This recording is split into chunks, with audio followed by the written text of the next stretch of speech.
जय भोलेनाथ गाइस। कथा श्री शिव महापुराण की। और इस कथा में भगवान शिव जी के ब्रह्मचारी अवतार का वर्णन है। तो वीडियो को शुरू करते हैं।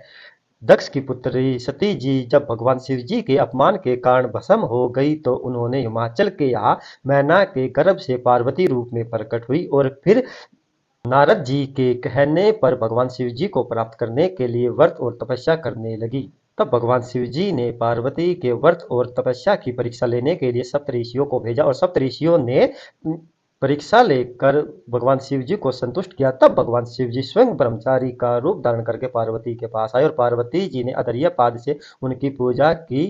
ब्रह्मचारी रूपी भगवान शिव जी ने पार्वती से तपस्या और व्रत का कारण पूछा तो पार्वती जी ने सारा वृत्तांत सुनाया। तब भगवान शिव जी और इस पर ब्रह्मचारी रूपी भगवान शिव जी पूछने लगे कि मेरी समझ में यह बात नहीं आती कि भगवान शिव जी तो एक दिगंबर है और उनके पास बूढ़ा बैल है और वे अपने तन पर भस्म लगाए रहते हैं। इससे अच्छा तो तुम किसी देवताओं में से किसी एक का वर्ण कर दी और तुम जैसी ब्रह्म सुंदरी के लिए यह तो बिल्कुल भी उपयुक्त नहीं है।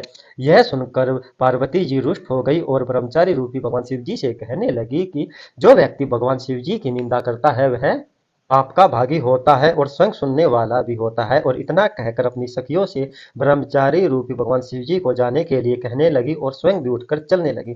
तब भगवान शिव जी ने अपने असली रूप में पार्वती जी को दर्शन दिए और पार्वती जी से कहा कि आज से मैं तुम्हारी तपस्या और व्रत के द्वारा खरीदा गया सेवक हूँ। तब पार्वती जी ने भगवान शिव जी से कहा कि आप मुझे अपने पत्नी रूप में स्वीकार कर ले। तब पार्वती जी ने हिमाचल के यहाँ जाकर पार्वती का पानी ग्रहण किया।